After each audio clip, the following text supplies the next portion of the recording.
Antarmuka otak komputer (BCI) adalah sistem yang memungkinkan orang berkomunikasi langsung dengan komputer atau perangkat lain menggunakan aktivitas otak mereka. Ide dasar di balik BCI adalah merekam listrik atau sinyal lain yang dihasilkan oleh otak, menginterpretasikan sinyal ini menggunakan algoritma, dan menggunakan informasi yang dihasilkan untuk mengontrol komputer atau perangkat lain.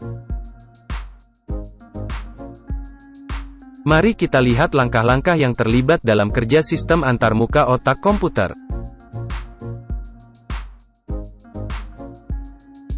Langkah pertama adalah merekam aktivitas otak, menggunakan satu atau lebih sensor. Sensor ini bisa bersifat invasif, seperti elektroda yang dipasang langsung ke otak, atau non-invasif, seperti elektroda yang diletakkan di kepala atau sensor optik yang mengukur perubahan aliran darah ke otak. Sinyal mentah yang diperoleh dari sensor kemudian diproses dan dianalisis.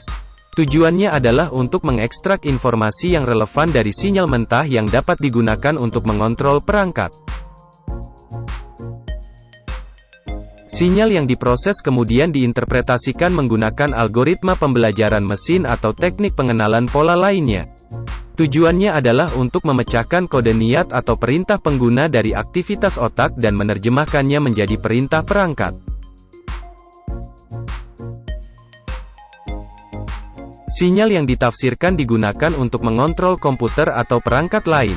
Misalnya, pengguna mungkin dapat menggerakkan kursor di layar komputer, mengoperasikan lengan robotik, atau mengontrol kursi roda menggunakan aktivitas otaknya.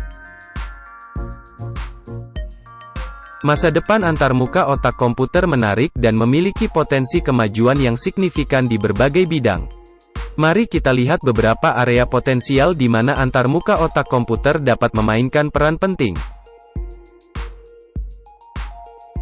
Di nomor 1, aplikasi medis. Antarmuka otak komputer dapat membantu orang dengan prostesis kontrol kelumpuhan, kursi roda atau perangkat lain dengan pikiran mereka. Di nomor 2, permainan dan hiburan. Antarmuka otak komputer dapat digunakan untuk menciptakan pengalaman bermain game yang lebih imersif, di mana pengguna dapat mengontrol karakter atau berinteraksi dengan dunia virtual menggunakan pikiran mereka. Di nomor 3, pendidikan dan pelatihan. Antarmuka otak komputer dapat digunakan untuk meningkatkan pembelajaran dan pelatihan di bidang-bidang seperti kedokteran, penerbangan, dan militer. Dengan memberikan umpan balik waktu nyata pada aktivitas otak, antarmuka otak komputer dapat membantu individu meningkatkan kemampuan kognitif, retensi memori, dan waktu reaksi. Di nomor 4, obat pribadi.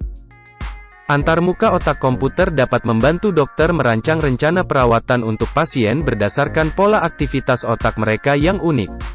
Ini memungkinkan perawatan yang lebih tepat dan efektif. Di nomor 5, komunikasi manusia.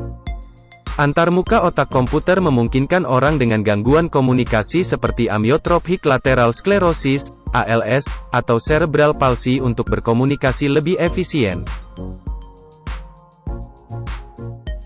Kemajuan dalam antarmuka otak komputer akan membutuhkan kemajuan yang signifikan dalam ilmu saraf, teknik, dan ilmu komputer. Ada tantangan seperti mengurangi ukuran dan biaya perangkat antarmuka otak komputer dan meningkatkan akurasi sinyal otak. Secara keseluruhan, masa depan antarmuka otak komputer cukup menjanjikan, dan kemungkinan besar kami akan terus melihat kemajuan yang signifikan di bidang ini di tahun-tahun mendatang. Untuk artikel dan pembaruan terkait, lihat deskripsi di bawah ini. Kami harap video ini bermanfaat bagi Anda. Silakan like dan subscribe agar tetap terhubung. Terima kasih.